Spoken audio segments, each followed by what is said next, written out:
My claim is that there is links between the NFL football league and brain damage. Dr. Amen, a famous neuroscientist, on his website reported that when he looked at over 50 players' brain scans, that he discovered that they had CTE. That's just a special kind of brain damage. This is caused by excessive force and trauma to the brain. He said when he looked at these brain scans, he was horrified that he can almost instantly tell that these players had CTE. I didn't realize that this was an issue until I was watching the Super Bowl. I was watching the Super Bowl just recently, and I realized that, you know, brain damage is an issue. I was watching the pregame show, to be exact. And it turns out the NFL has just started funding a foundation to help former NFL players recover somewhat their neuroactivity, because a lot of them are damaged. In May of 2012, famous NFL linebacker Junior Seau shot himself in the chest because he was emotionally unstable.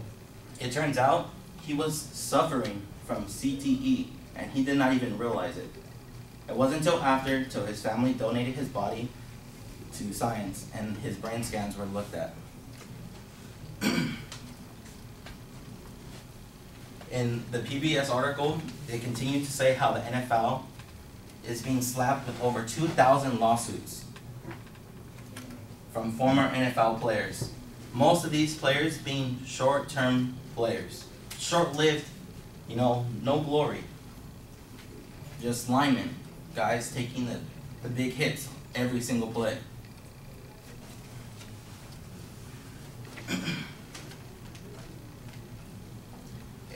And then I'm gonna finish it with a quote by a Super Bowl champion, Jim McMahon. He said that we knew there was going to be a chance of injury. We didn't know about the head trauma. They, the NFL, did. That's the whole reason for the lawsuit. He said this in an ABC article. I think it's quite clear that there are links between brain damage and the NFL.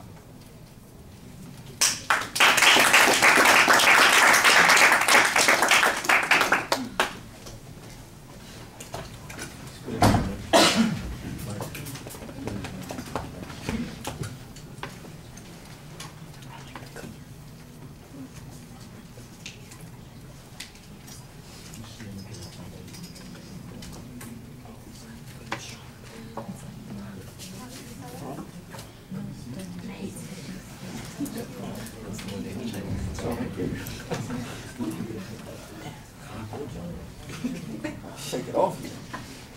All right, well, you did identify the claim early on. I'm glad it turned out that it was players and not people who watch the NFL. You want to make sure that you specify that. You had some good factual data about the number of players who had CTE, according to the one doctor. I'm not exactly sure if his testimony when he was horrified was also supposed to count as testimony. Later on, you've got the Jim McMahon quote in there, and so we'll give you some credit on that in that category as well. I guess statistically, the 2,000 lawsuits would fall into that category maybe. The Junior Seau information, we need a source citation that talks about how he suffered from CTE. Make sure that you get that, because I know that was one of those claims. I don't remember reading the report that you're talking about. That doesn't mean it doesn't exist, but it shouldn't be a problem for you to present it, because that's the research that you did. So you should just make sure to give us that source citation. Later on, for example,